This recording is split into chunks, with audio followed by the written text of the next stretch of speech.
চলুন তাহলে দেখে আসা যাক ট্রান্সফার বিল করতে কোন কোন পেপারসগুলোর প্রয়োজন হয়। আমি আমার পেপারসগুলো রেডি করে রাখছি, বাট আমি সেই পেপারসগুলো থেকে আজকে আপনাদের দেখাবো, একদম ক্লিয়ার করে দেবো আপনি কিভাবে আপনার ট্রান্সফার বিলটা করবেন। আমরা সবাই জানি যে এক বেজে 3 বছরের বেশি রাখে না, আর নিয়ম হচ্ছে 3 বছর রাখার পরে ট্রান্সফার দিয়ে দেয়। সো এটা হচ্ছে আমার স্যারের দেওয়া সেই মেইলটা। প্রথমে আমাদের কি কি লাগবে আমি সেটা একটু বলে দিই।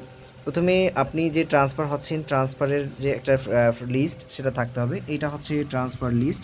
এই যে দেখেন এখানে 6 জন আছে, 6 জনের মধ্যে প্রথমে এই যে মার্কিং করা আছে, মার্কিং করাটা হচ্ছে আমি। এটা একদম অফিসিয়াল লিস্ট।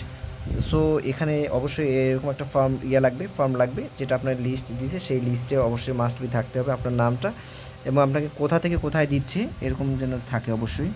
এই যে আমি পূর্বে ছিলাম দিনাজপুর, বেস হলো টাঙ্গাইল সদর, জোন বর্তমানে হচ্ছে প্রেজেন্ট বেস দিনাজপুর, দিনাজপুর সদর।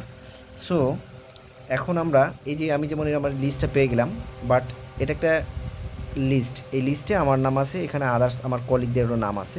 সো এটা হচ্ছে স্যারদের অ্যাপ্রুভালের মেল। এখানে এজিএম স্যার থেকে শুরু করে আমাদের কয়েকজন স্যার আছেন। সো এখানে ট্রান্সফার বিলে অনেকেরই অ্যাপ্রুভালের প্রয়োজন হয়। দেখেন অনেক লম্বা একটা মেল, এখানে অফিস ম্যানেজার থেকে শুরু করে অনেকেরই অ্যাপ্রুভালের প্রয়োজন আছে। বিলটা করতে অনেক আছে একটু, হ্যাঁ, পরিশ্রম আছে। সো এখানে হচ্ছে এটা মেলটা গেল, আর হচ্ছে আমি আমার লিস্টটা দেখাইলাম। আর এইটা হচ্ছে বিল ফর্ম। আপনি যেটাতে বিল করবেন, আপনি ট্রান্সফার হয়ে আসতে দেখা যাচ্ছে যে আপনি গাড়ি ট্রাকে করে মাল ছামানো সহ নতুন জায়গায় শিফট হয়েছেন, এখানে আপনার একটা এক্সট্রা খরচ গেছে। সো এটাই হচ্ছে সেই বিল ফর্ম। এই বিল ফর্মটা আমি ভরাট করছি। কিভাবে বিল ফর্মটা ভরাট করা যায় এখানে যে সম্পূর্ণটা আমি দেখাইলাম। মোটামুটি যেগুলো আমার নিজের করা দরকার এগুলো আমি নিজে করে রাখছি, বাট বাদ বাকি যেগুলো অফিস ম্যানেজার স্যারের করার প্রয়োজন সেগুলো অফিস ম্যানেজার স্যার করবে। হুম। সো এটা হচ্ছে সেই ট্রিপ রসিদ, হ্যাঁ, গাড়ির যে মাল সামানাগুলো নিয়ে আসছি এটাই হচ্ছে সেটার রসিদ।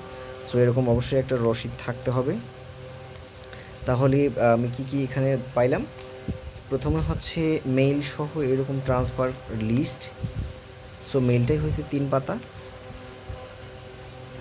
আর হচ্ছে বিল ফর্মটা, হ্যাঁ, এই যে সেই হচ্ছে বিল ফর্মটা, আর একটা হচ্ছে ট্রাকের যে রসিদটা, এটা হচ্ছে সেই রসিদটা।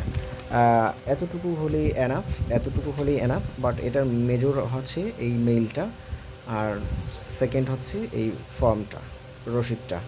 সো এটা তো আপনাকে ট্রাকওয়ালা, ওই যে ট্রাক মালিক সমিতি, হ্যাঁ, ওখানে যে আপনি যে ট্রাকে করে মাল সামানগুলো নিয়ে আসবেন ওই ভাইকে বললেই বলে দিবে যে এই মানে বললেই ওরা দিয়ে দিবে, হ্যাঁ, বলবেন যে আমাকে বিলটা করে দেন, তখন উনি বিলটা করে দিবে। সো এই হচ্ছে ট্রান্সফারের যে ডকুমেন্টসগুলো, হ্যাঁ, এগুলো ডকুমেন্ট যদি এখন আমি এইটা আমার অফিসে আমার যে জেডএম স্যার আছে, আমি আমার জেডএম স্যারের হাতে এটা প্রেরণ করব, এবং জেডএম স্যারের হাতে প্রেরণ করলে স্যার আবার সেটা অফিস ম্যানেজারের কাছে পাঠাবে। অফিস ম্যানেজার আবার সেটা দেখে আমাদের ওএম স্যার এটাকে অ্যাপ্রুভাল দিয়ে এটা আবার হেড অফিসে পাঠাবে। এইভাবে দেখা যাচ্ছে, এইভাবে প্রসেসিংয়ের মাধ্যমে বিলটা পাস হয়ে যাবে। সো থ্যাংক ইউ, এতটুকুই বলার ছিল। আশা করি আপনার ক্লিয়ার হয়ে গেছেন। তারপরে যদি কোনো প্রশ্ন থাকে তাহলে অবশ্যই কমেন্ট করে জানাবেন, আমি চেষ্টা করব আমি আপনার প্রশ্নের উত্তর দিতে। থ্যাংক ইউ, আসসালামু আলাইকুম।